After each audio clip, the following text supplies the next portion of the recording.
नमस्कार, ये आकाशवाणी पटना है। अब आप अभिषेक दास से प्रादेशिक समाचार सुनिए। पहले मुख्य समाचार। केंद्रीय वित्त मंत्री निर्मला सीतारमण ने कहा, सरकार देश में मजबूत बुनियादी ढांचा तैयार करने पर जोर दे रही है। राज्य सरकार ने दिव्यांगों को मुख्यमंत्री उद्यमी योजना के तहत स्वरोजगार के लिए 10 लाख रुपए देने की घोषणा की। जदयू सांसद संजय कुमार झा ने दरभंगा हवाई अड्डे को अंतर्राष्ट्रीय हवाई अड्डे के रूप में विकसित करने की केंद्र सरकार से मांग की। और कटिहार सदर अस्पताल में बिचौलिए की भूमिका निभाने वाली 2 आशा कर्मी गिरफ्तार, 10 के खिलाफ प्राथमिकी दर्ज। अब समाचार विस्तार से। केंद्रीय वित्त मंत्री निर्मला सीतारमण ने कहा है कि सरकार देश में मजबूत बुनियादी ढांचा तैयार करने पर जोर दे रही है। उन्होंने कहा कि श्रम प्रधान क्षेत्रों, विशेष रूप से लघु एवं मध्यम उद्यमों एमएसएमई पर विशेष ध्यान दिया जा रहा है। लोकसभा में केंद्रीय बजट पर बहस का जवाब देते हुए उन्होंने कहा कि सरकार गुणवत्तापूर्ण शिक्षा प्रदान करने के लिए राज्य सरकारों के साथ मिलकर काम कर रही है। चर्चा में भाग लेते हुए लोक जनशक्ति पार्टी रामविलास के अरुण भारती ने बजट को दूरदर्शी और समावेशी बताते हुए कहा कि यह वर्ष 2047 तक विकसित भारत के लक्ष्य को प्राप्त करने का आधार बनेगा। इस सदन में जो बजट 2026-27 प्रस्तुत हुआ है वह भारत की आर्थिक सोच, राजनीतिक सोच और सामाजिक जिम्मेदारी का बजट है। यह केवल विकास का नहीं, इतिहास की मरम्मत का भी बजट है। विधानमंडल के दोनों सदनों विधानसभा और विधान परिषद में आज की कार्यवाही सुचारू रूप से चली। विधानसभा में ग्रामीण विकास मंत्री श्रवण कुमार ने कहा कि प्रधानमंत्री आवास योजना के तहत बकाया राशि जारी करने को लेकर राज्य सरकार ने केंद्र से अनुरोध किया है। उन्होंने बताया कि सरकार स्टेट नोडल अकाउंट नहीं बना सकी है, इसके चलते लाभार्थियों की राशि रुकी हुई है। स्टेट नोडल अकाउंट हम नहीं बना पाए महोदय, जिसके चलते हमारी राशि रुक गई है प्रधानमंत्री आवास में। तो फिर हमने अनुरोध किया है 31 मार्च तक कि हमको स्टेट नोडल अकाउंट बनाने में समय लग जाएगा, इसलिए हमको जो आवास योजना है प्रधानमंत्री आवास, उसमें जो लंबित राशि है 31 मार्च के पहले भुगतान करने हेतु आप आवश्यक निर्देश दें हमें, ताकि हम उनके जो आवास में गति धीमी है और जो लंबित है उनको पूरा हम कर सकें। राष्ट्रीय लोक मोर्चा की स्नेहलता के एक प्रश्न के उत्तर में मंत्री श्रवण कुमार ने बताया कि जीविका दीदियों को पहचान पत्र निर्गत करने के लिए विभाग को निर्देशित किया जाएगा। भोजनावकाश के बाद सदन में वित्तीय कामकाज हुआ। तृतीय अनुपूरक बजट के अनुदान मांगों पर चर्चा का जवाब देते हुए समाज कल्याण मंत्री मदन सहनी ने कहा कि अब दिव्यांगजनों को मुख्यमंत्री उद्यमी योजना के अंतर्गत स्वरोजगार के लिए 10 लाख रुपए की राशि दी जाएगी। हम लोग दिव्यांगजनों को भी मुख्यमंत्री उद्यमी योजना से जोड़ने का काम किए हैं और इसमें भी हम लोग 10 लाख की राशि उनको उद्योग लगाने के लिए देंगे और 5 लाख अनुदान के तौर पर और 5 लाख रुपया की राशि उनको 84 किस्त में वापस करना है। श्री सहनी ने कहा कि संघ लोक सेवा आयोग और बिहार लोक सेवा आयोग की प्रारंभिक परीक्षा पास करने वाले दिव्यांग अभ्यर्थियों को 50,000 रुपए की प्रोत्साहन राशि दी जाएगी। उन्होंने कहा कि सभी प्रमंडलों में 500 बेड वाले मूक बधिर और नेत्रहीन विद्यालय खोले जाएंगे। मंत्री द्वारा राजद और कांग्रेस के शासनकाल में नरसंहार की चर्चा करने पर विपक्ष ने हंगामा शुरू कर दिया। बाद में विपक्षी सदस्य सदन से वॉकआउट कर गए। मंत्री के जवाब के बाद सदन ने कुल 12,165 करोड़ रुपए से अधिक के तृतीय अनुपूरक बजट को स्वीकृति प्रदान की। इसके बाद वित्त मंत्री विजेंद्र प्रसाद यादव ने विधानसभा में विनियोग विधेयक 2026 पेश किया, जिसे सदन ने ध्वनिमत से पारित कर दिया। इधर विधान परिषद में उप मुख्यमंत्री सह राजस्व और भूमि सुधार मंत्री विजय कुमार सिन्हा ने एक प्रश्न के उत्तर में बताया कि भूमि सुधार जनसंवाद महाअभियान में अब तक 46 लाख आवेदन मिले हैं। इसमें 40 लाख में नाम, पता और खाता संबंधित गड़बड़ियां पाई गई हैं। उन्होंने कहा कि विवादित मामलों को राजस्व न्यायालय देखेगा, लेकिन जिन मामलों में विभागीय स्तर पर सुधार हो सकता है उसमें कार्रवाई की जा रही है। जिस दिन 40 लाख लोगों का परिमार्जन कर देंगे तो मात्र 6 लाख आवेदन पर ही हमको आगे की सुनवाई का समाधान करना पड़ेगा। आज इसके परिमार्जन के नहीं होने के कारण महोदय कहीं न कहीं हमारा केंद्र और राज्य की कई योजनाओं से मेरे किसान वंचित रह जाते हैं। 46 लाख आवेदन का हमने जिक्र किया है महोदय, लेकिन इनके प्रश्न जो है उसके हिसाब से 8,363, जिसमें 2,414 आवेदन का हमने समाधान कर दिया महोदय।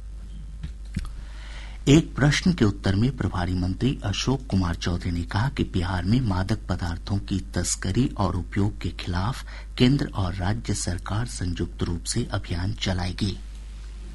अभी तक उत्तर प्रदेश के सीमा पर 23, पश्चिम बंगाल के सीमा पर 8, झारखंड के सीमा पर 19 एवं नेपाल के सीमा पर 17 चेकपोस्ट कार्यरत हैं। सभी चेकपोस्ट पर सीसीटीवी कैमरा और ब्रेथ एनालाइजर उपलब्ध है। इसके अलावा नेपाल सीमा पर एसएसबी के सहयोग से जांच कर छापामारी अभियान चलाया जा रहा है। सरकार संवेदनशील है। हम लोग भविष्य में भी जो इन बातों की चर्चा माननीय सदस्यों ने किया है उस पर हम लोग और सघन काम शुरू करेंगे कि हमारा समाज के साथ साथ हमारी पुलिस व्यवस्था और केंद्र और बिहार सरकार दोनों मिलकर के ड्रग्स के खिलाफ एक मजबूत अभियान बिहार में चलाएंगे।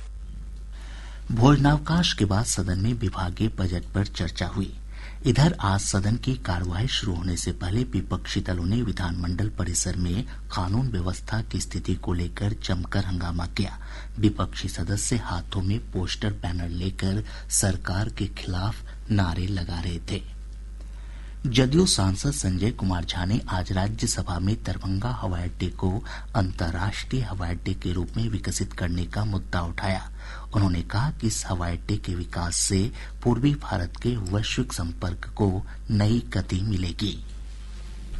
इस अंतर्राष्ट्रीय एयरपोर्ट हो जाने से पूरा ट्रेड इकोनॉमी उस क्षेत्र का बदल जाएगा। अतः मैं माननीय नागरिक उड्डयन मंत्री जी से अनुरोध करता हूं कि दरभंगा हवाई अड्डे को अंतर्राष्ट्रीय हवाई अड्डा घोषित करने की प्रक्रिया को शीघ्र पूरा किया जाए। इस संबंध में भारत सरकार के सभी संबंधित मंत्रालयों एवं विभागों से समन्वय स्थापित कर बिहार सरकार के प्रस्ताव पर त्वरित निर्णय लिया जाए। माननीय सभापति महोदय, इस निर्णय से न केवल मिथिला क्षेत्र जो पूरा है, जो पड़ोसी नेपाल क्षेत्र है, संपूर्ण पूर्वी भारत के आर्थिक, सामाजिक और अंतर्राष्ट्रीय संपर्क को नई गति मिलेगी। लोकसभा सचिवालय ने विपक्षी सांसदों के अध्यक्ष ओम बिरला को हटाने की मांग वाले अविश्वास प्रस्ताव नोटिस में कुछ कमियां पाई हैं। लोकसभा सूत्रों के अनुसार अध्यक्ष ओम बिरला ने सचिवालय को नोटिस में मौजूद कमियों को दूर करने और निर्धारित प्रक्रियाओं के अनुसार आगे कार्रवाई करने का आदेश दिया। सूत्रों ने बताया कि बजट सत्र के दूसरे चरण के शुरू होने के बाद नोटिस को सूचीबद्ध किया जाएगा। प्रादेशिक समाचार आप आकाशवाणी पटना से सुन रहे हैं। ताजा समाचारों के लिए आप हमारे एक्स हैंडल AIR News_पटना पर जा सकते हैं। प्रदेश के सरकारी चिकित्सा संस्थानों को दलालों से मुक्त करने के अभियान के तहत आज कटिहार में बड़ी कार्रवाई की गई है। कटिहार सदर अस्पताल में बिचौलिए की भूमिका निभाने वाली 10 आशा कर्मियों के विरुद्ध नगर थाने में प्राथमिकी दर्ज कराई गई है। साथ ही 2 आशा कर्मियों को गिरफ्तार किया गया है। इधर हाजीपुर सदर अस्पताल में सक्रिय 2 दलालों को पुलिस हिरासत में लेते हुए उनके खिलाफ प्राथमिकी दर्ज करने के निर्देश दिए गए हैं। बिहार लोक सेवा आयोग की ओर से चौथे चरण की शिक्षक नियुक्ति परीक्षा के तहत विद्यालय अध्यापक और प्रधानाध्यापक के 46,000 पदों पर नियुक्ति होगी। आयोग ने कहा है कि इस संबंध में शिक्षा विभाग, अनुसूचित जाति एवं अनुसूचित जनजाति कल्याण विभाग और पिछड़ा एवं अति पिछड़ा वर्ग कल्याण विभाग से अधियाचना प्राप्त हो गई है। जल्द ही परीक्षा के लिए विज्ञापन प्रकाशित किया जाएगा। राष्ट्रीय लोक मोर्चा के अध्यक्ष और सांसद उपेंद्र कुशवाहा ने केंद्र सरकार से बिहार में धान अधिप्राप्ति की समय सीमा बढ़ाने की मांग की है।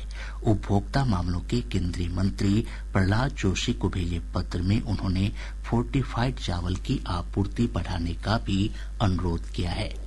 पटना व्यवहार न्यायालय को बम से उड़ाने की धमकी के बाद पुलिस ने सुरक्षा व्यवस्था बढ़ा दी है। पूरे कोर्ट परिसर को खाली कराकर तलाशी अभियान चलाया गया। कहीं से कोई विस्फोटक नहीं मिला है। एकात्म मानववाद के प्रणेता पंडित दीनदयाल उपाध्याय की पुण्यतिथि समर्पण दिवस के रूप में मनाई गई। प्रदेश भाजपा की ओर से पटना में आयोजित कार्यक्रम में प्रदेश अध्यक्ष संजय सरावगी, उप मुख्यमंत्री विजय कुमार सिन्हा, मंत्री रामकृपाल यादव और दिलीप जायसवाल ने दीनदयाल उपाध्याय के तैल चित्र पर पुष्पांजलि अर्पित की। विधानसभा अध्यक्ष प्रेम कुमार ने अपने कार्यालय में पंडित दीनदयाल उपाध्याय को श्रद्धांजलि अर्पित की। इधर जिला मुख्यालयों में भी कार्यक्रम आयोजित कर पंडित दीनदयाल उपाध्याय को याद किया गया। पटना के गायघाट इलाके में एसटीएफ और कुख्यात अपराधी राजीव कुमार के बीच मुठभेड़ हुई। पुलिस की गोलीबारी में अपराधी को पैर में गोली लगी है। कुख्यात राजीव कुमार 25,000 रुपए का इनामी था और उस पर 20 से अधिक मामले दर्ज हैं। सिवान पुलिस ने एक व्यापारी से 10 लाख रुपए रंगदारी मांगने और जान से मारने की धमकी देने के आरोप में 2 अपराधियों को गिरफ्तार किया है। इनके पास से घटना में प्रयुक्त मोबाइल और फर्जी सिम कार्ड भी बरामद किए गए हैं। मुजफ्फरपुर जिले के वरीय पुलिस अधीक्षक कांतेश कुमार मिश्र ने मनियारी थाना के सब इंस्पेक्टर कन्हैया कुमार को कर्तव्यहीनता के आरोप में तत्काल प्रभाव से निलंबित कर दिया है। बेगूसराय के बलिया अनुमंडलीय व्यवहार न्यायालय ने आर्म्स एक्ट के मामले में दोषी दीपक कुमार को अलग अलग धाराओं में 3 साल कारावास की सजा सुनाई है। पूर्वी चंपारण जिले के घोड़ासान थाना क्षेत्र के महादेवा गांव के पास एक वाहन के अनियंत्रित होकर पलट जाने से 3 लोगों की मौत हो गई। बक्सर जिले के इटाढ़ी थाना क्षेत्र के बैरी गांव से पुलिस ने दूसरे के नाम पर बैंक खाता खोलकर 1 करोड़ 37 लाख रुपए से अधिक की राशि हेरा फेरी करने के आरोपी युवक अनमोल तिवारी को गिरफ्तार किया है। आकांक्षी प्रखंड कार्यक्रम के तहत सुपौल जिले में संपूर्णता अभियान के दूसरे चरण की शुरुआत हुई।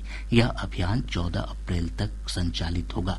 शेखपुरा में जीविका परियोजना के सौजन्य से आज रोजगार सह मार्गदर्शन मेले का आयोजन किया गया। मेले में रोजगार के लिए 721 अभ्यर्थियों ने पंजीकरण कराया। इनमें से 311 अभ्यर्थियों को अलग अलग कंपनियों ने जॉब ऑफर किया। औरंगाबाद के ओबरा में आज जिला प्रशासन आपके द्वार कार्यक्रम का आयोजन किया गया। इसके तहत विभिन्न विभागों के 33 स्टॉल लगाए गए थे, जहां लोगों को राज्य सरकार की विभिन्न योजनाओं की जानकारी दी गई। मुंगेर के पोलो मैदान में आज 1 दिवसीय प्रमंडल स्तरीय दिव्यांग खेल प्रतियोगिता का आयोजन किया गया। प्रतियोगिता में मुंगेर, लखीसराय, शेखपुरा, जमुई, खगड़िया और बेगूसराय के खिलाड़ियों ने सहभागिता की। और अब अंत में मुख्य समाचार एक बार फिर। केंद्रीय वित्त मंत्री निर्मला सीतारमण ने कहा, सरकार देश में मजबूत बुनियादी ढांचा तैयार करने पर जोर दे रही है। राज्य सरकार ने दिव्यांगों को मुख्यमंत्री उद्यमी योजना के तहत स्वरोजगार के लिए 10 लाख रुपए देने की घोषणा की। जदयू सांसद संजय कुमार झा ने दरभंगा हवाई अड्डे को अंतर्राष्ट्रीय हवाई अड्डे के रूप में विकसित करने की केंद्र सरकार से मांग की। और कटिहार सदर अस्पताल में बिचौलिए की भूमिका निभाने वाली 2 आशा कर्मी गिरफ्तार, 10 के खिलाफ प्राथमिकी दर्ज। इसके साथ ही आकाशवाणी पटना से प्रसारित प्रादेशिक समाचार का ये अंक समाप्त हुआ। आकाशवाणी पटना से अगला समाचार बुलेटिन प्रातः 8:48 से प्रसारित किया जाएगा। नमस्कार।